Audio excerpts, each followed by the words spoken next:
Hello. In the Good Company podcast. Oh my gosh, look at this. Our brain, the power of repetition, the power of habit, right? Right at you. No, this is the Juicy Life podcast. This is the next phase of in the Good Company. Still in the Good Company, but now it's all about Juicy Life. Anna Malos-Kitzman here with a weekly dose of inspiration, motivation, thought provocation, trying to find a cozy spot here, all with the goal for you and me to have the most fulfilling, most aligned, and most juicy life. Today, we're going to have a shorty. Always when I say the shorty, it's getting to be a lengthy conversation, but no, I'm going to be focused and I'm going to keep it short and concise. Let's start with that. Please plant trees with me. OneTreePlanted.org. You know it. I always talk about it. I plant my trees religiously every month. One tree, $1. Great organization. You can plant tree all over the world. You can send tree as a gift. You can buy one tree. You can buy 100 trees. Whatever you wish. Again, beautiful organization, and trees are genius. Trees are amazing. So let's support that. And please come breathe with me Sunday and Saturday. At Tiny Space to Breathe, formerly, now Sun and Moon Meditation. I do breath work 45 minutes. Great, amazing, incredible way to release stress, anxiety, to release any surfacing trauma that needs to be healed, to boost your creativity, to boost your communication. Breath work is truly, truly magic. If you don't want to come and do it with me, please just try to do a session somewhere else. It's a really incredible experience. Okay, and today let's talk about something that, again, I have these subjects that are just like marinating in my brain. And it's this idea of falling in love with your life. I think we fall in love and we truly appreciate our life when it's kind of in this way of that it's threatened or something else is grounding us, right? So like, for example, when somebody close to us dies, right? And we really appreciate life, or we've witnessed somebody's sickness or somebody not doing well. And then we are grounded to this core of our life and to really appreciating it and to really loving it and to really romanticizing it. And I just want to remind ourselves, and I remind myself all the time to do that without being pushed by God, universe, or the life to remind me about it, right? In some kind of way. So it's just like, I'm just thinking about, in the context also of a juicy life, it's just so much more like we are so much more present. We are so much more happy when we take these moments, when we slow down whatever we do, and when we romanticize this life and really focus on those areas of life that are working and we are appreciated of them and we are just seeing the beauty in them, even in the moments that are harsh. My life is not perfect, trust me. There's so many things that I'm appreciative of and that I love, like now Senna doing better. It's just, when you are a parent and have a kid that has some kind of prolonged health issue, that it's just like nothing in life matters, and it's just really, really stressful. So for me, that kind of grounded me, and that allows me to focus on, what's working. Do I have a moment that I forget to romanticize my life and I'm just like losing my SHIT, or as we like to say in our family, SHTBKDU, just like random letters? Of course. But then I'm really working on this idea to bringing myself to loving this life, to bringing myself to consciously romanticize it. Like this morning, I was thinking, I got up, I was like off mood, and I was like, okay, I'll just do my routine and see how I feel. Each moment of this routine made me feel better. The reading, the doing meditation, the working out, writing in my journal, every single step made me feel better. And then I was like, how I can in a small way make this morning even better. And I went out with my daughter and got coffee from my favorite place. And it's just like small moments like this. Like, how can we make it more juicy? How can we romanticize it? How can we truly fall in love with it?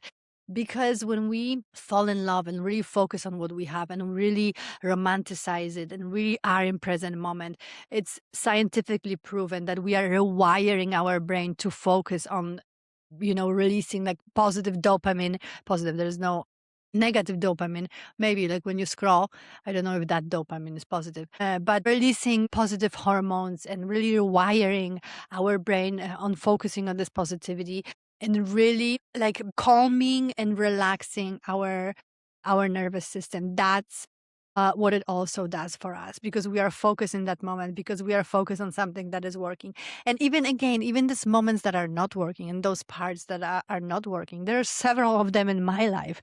But I am always thinking, and that's what Kabbalah taught me, to really focus, okay, what is the lesson there? What is the situation asking me for? How can I do it better if this is a pattern that is yet again repeating, which literally happened to me last week? That pattern again repeated, or I repeated the pattern. I want to take responsibility on my part too. And I was like, okay, what is the lesson I'm not getting? That's why I'm repeating it. What can I learn from it? Like, even if it's hard, like, seeing it as a lesson and as opportunity to grow, versus just like, oh my God, this is hard, this is awful, this is, this is not good. It's completely different frame of viewing things, of viewing, approaching life, right? And also, obviously, I just want to acknowledge like how easier it is to romanticize, day week in Paris in Ritz Carlton versus, in Airbnb, Wisconsin, right? Like, when it comes to social media and everybody promoting this best, most beautiful moments in their life. And that's amazing, right? Like, I want to see the best moment in life. I don't want to see you crying in a camera or having a fight with somebody, right? Like, I would rather see you being in Paris in Ritz Carlton than something that is like negative and has this heavy energy in it. But when everybody shares it and we are on the social media, obviously it's like harder to romanticize it again. Weekend in Airbnb in Wisconsin, but we can still do it, right? Like, we can still. This is where we are, appreciate this moment that we have, because also what is really important, I think, and we need to remember, is that when we appreciate and romanticize and really cherish and really juice up the moments we are in now, this is the easier way to open whatever we want in the future. And focusing on the moment now and on romanticizing it and loving it does not exclude that we don't want more. Like, we can still have goals. We can still want different things. We can still want bigger things. We can still want promotion. We can still want whatever relationship, right?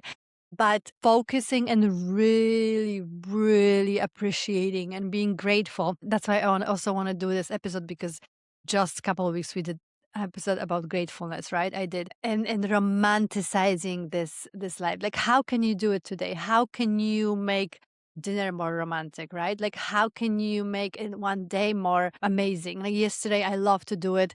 My daughter's not that much, at least my teen one, but I love to just take them to the museum and take them for a good lunch. We haven't been yet somewhere, and just do something interesting and different, like explore the city we live in, and it's just like, for me, like, it's just such a romantic and just more like consciously created, more beautiful moment in life, right? And like everyday mundane life, summer, we all know as parents how summer is. So this is just my invitation to you to romanticize your life where it is now, no matter what it is. Five those things that are working in your life, because I'm 100% sure there are things that are working. Maybe there is some things that are not, but there are for sure things that are amazing in your life.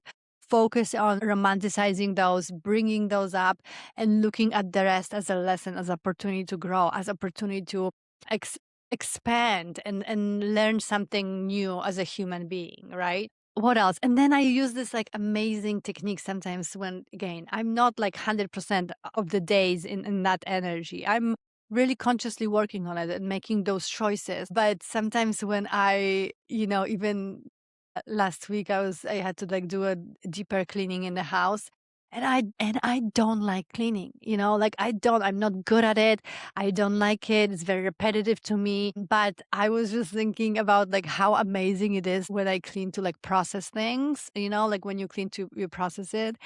Also, from scientific standpoint, like how amazing it is for our nervous system, because when we organize things, we feel better, like the space we are in is more organized. But also there's a sense of accomplishment that can be really easily achieved when we clean up. And I was thinking about that, like I get and I was using my what I'm trying to get to my like framing that I love when I'm doing stuff that I really don't like. Like, let's say change the bedding, which is like a whole workout. I see, like, it's so exhausting for me to change the bedding, and I just don't like it. And I think it's like somebody should invent something better. Just like set of organic pillows and duvet that doesn't have the whole pocket that you have to put the fabric on it. Like, I don't know, like this needs to be reinvented, like, seriously.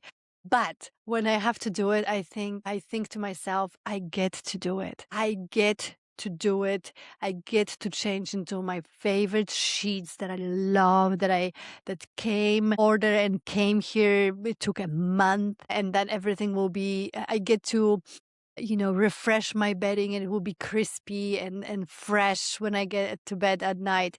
I get to do it. And there's a lot of things that we get to do, like, not must, not have to. We get to do it because there's plenty of people that don't. And not comparing ourselves to those people, but just understanding that we get to do it.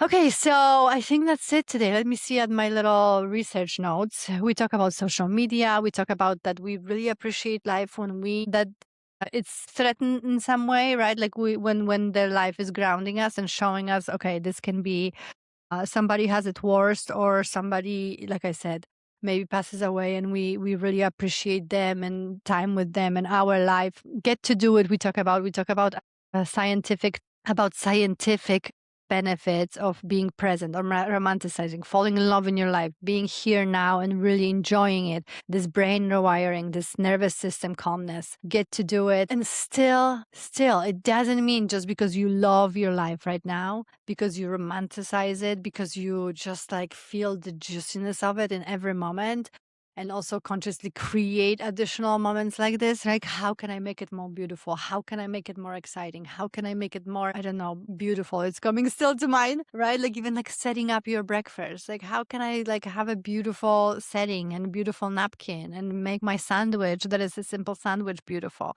and enjoy it and pay attention to it.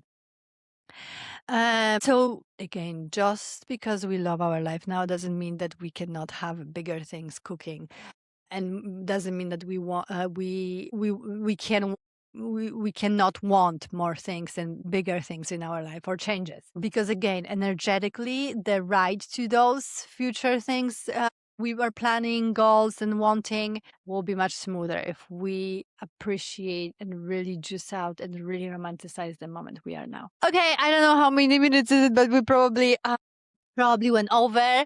So should we kind of romanticize and make this end of a podcast even more excited? Should we do one card this time, not 3? Just think about question you have for a second. I'm going to do, I love cards. It's just such an amazing way to work with your intuition. And I love these cards. I talked about them before. Manifestation cards from Spirit Daughter.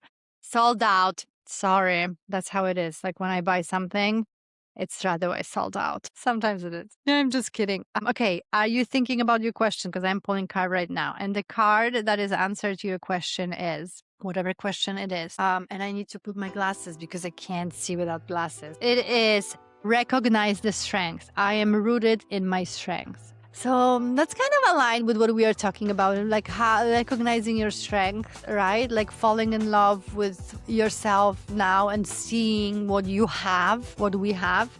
So the card is, again, recognize your strength. I am rooted in my strength. You are strong. You are a genius machine. Love your life. Love your juicy life. Until the next time.